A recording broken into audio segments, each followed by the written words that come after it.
wanted to get this video out there finally. I know everybody's been waiting on it. A few people have. Those vacuum toppers for your jars are pretty hard to come by, so I come up with a different solution. Since I couldn't come up with one of those, I couldn't get one. It's got some 6-inch PVC pipe.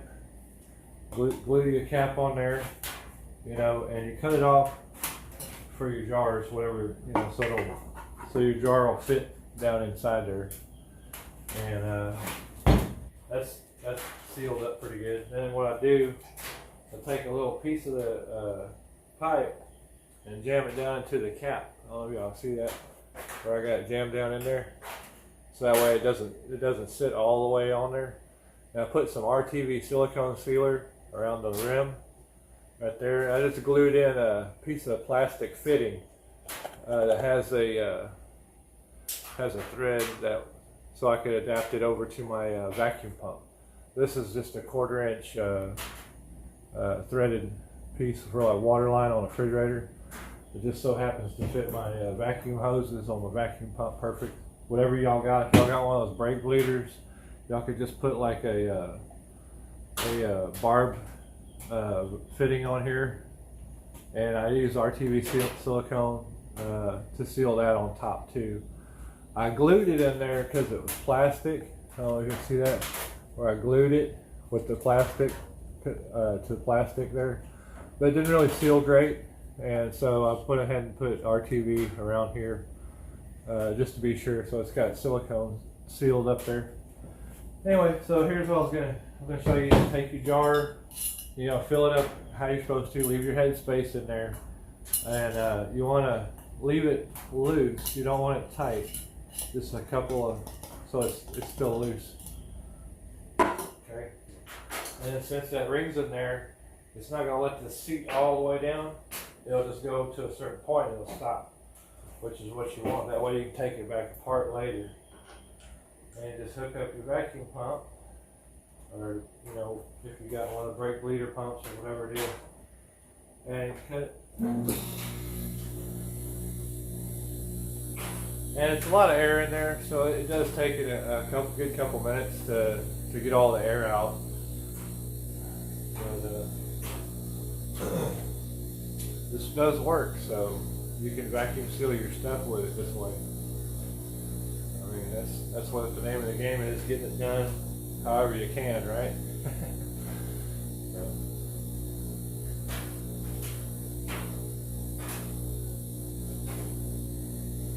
It's pretty sturdy. I didn't use the real strong Schedule 40 caps, so I just wanted to point that out too.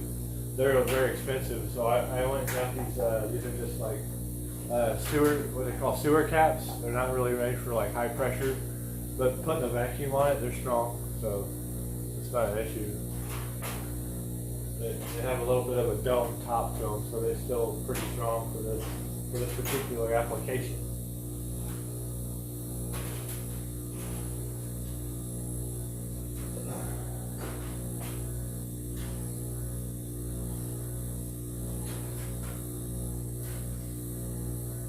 And I apologize for the lateness on this video too. I've been meaning to put this video up for about 4 days now, and I was really busy trying to clean out those plastic IBC totes that I got, and getting them ready to collect some rainwater, because we're supposed to have a lot of rain this coming week. So I was hoping to have 1 or 2 of them ready and set up to start catching that rainwater, but I'm still a little bit behind on that too. So figured I got this done, so I might as well go ahead and shoot this video while it's raining outside right now. A little bit.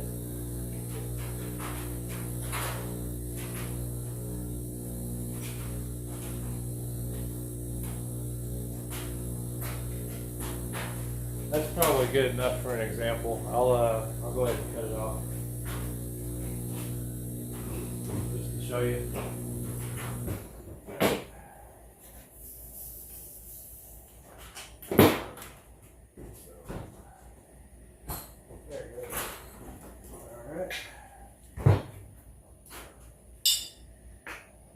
Oh, there it goes.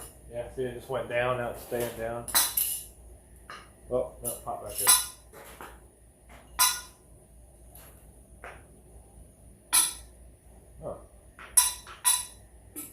Well, we'll try it again.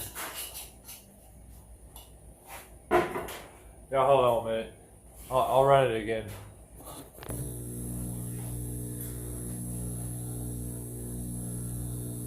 And it's still going. It's gonna take a little while. A lot of air in there, so it's still, yeah, it's still pouring air.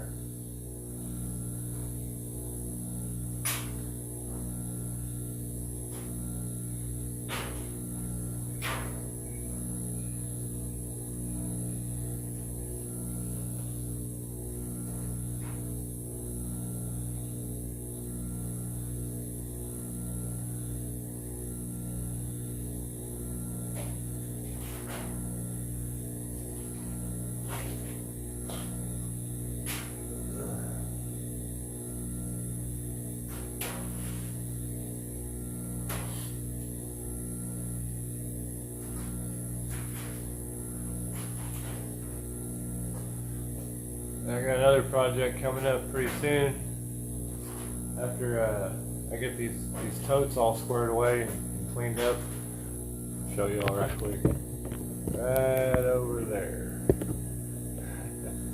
Got a whole pile of ISO board insulation for my workshop here. I am very excited to get this thing insulated before it gets too much hotter. I have a geothermal air conditioner that I'm going to put in. I already ran the pipe under this foundation before it was poured. So I'm looking forward to getting that all set up too and getting this insulated and air conditioned. It'll be wonderful. It's a little warm in here whenever the sun's beating down on it.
That should be pretty close to done.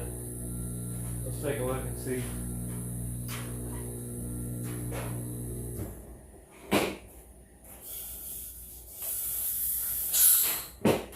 Yep, sounds like it.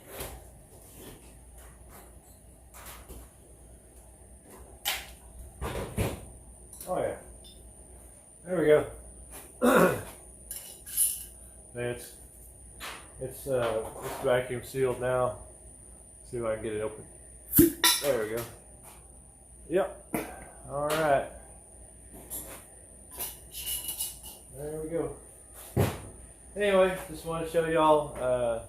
That was the thing I come up with for storing dry goods and things that you don't want to heat up to can. You know, that you don't necessarily want to cook, like rice and dry stuff like that. If you want to vacuum seal it, this would be an idea here, an option. Just get you a piece of PVC pipe and a couple of these cheap caps. They're label on that one, yeah. They're just sewer and drain grade caps. Drill you a hole in it, put you a fitting. You'll have to go to the hardware store, get you a fitting to fit your hose or whatever you're using. Like I got a vacuum pump. The standard vacuum pump lines like this usually use a 1/4 inch water line type fitting. So you can go with that, or you could use a barb fitting for like just regular hose to slip onto, for like a brake bleeder type setup, which I would think would be ideal. You know, if you have a brake bleeder. If you don't have a brake bleeder, good luck finding one, because it seems like people are renting tools from all the auto parts stores and they're not bringing them back. So, yeah, it's one of those things. You have to just probably order one online or something if you can't find one locally. But anyway, hope this helps. I know it's been a while, but finally got time to get this out there. So, y'all have a good one. Let me know.